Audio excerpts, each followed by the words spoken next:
আসসালামু আলাইকুম রহমতুল্লাহি বারাকাতু। আজকে আমাদের জনগণের বিজয় হয়েছে। আমাদের দেশের ছাত্র সমাজ দেখিয়ে দিয়েছে যে কিভাবে ফেসিসকে, স্বৈরাচারকে উৎখাত করতে হয়। বিগত সময়েও ছাত্র আন্দোলনের মাধ্যমে বিভিন্ন গণ অভ্যুত্থান হয়েছে।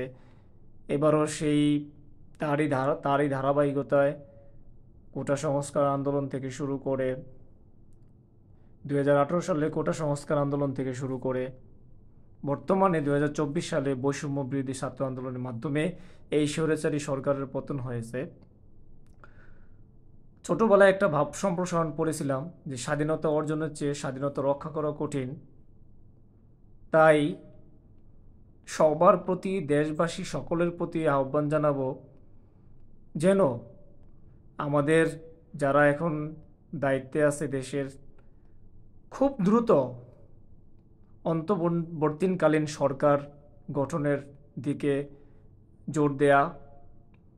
কারণ বিভিন্ন জায়গায় আজকে বিভিন্ন বিচ্ছিন্ন ঘটনা ঘটেছে।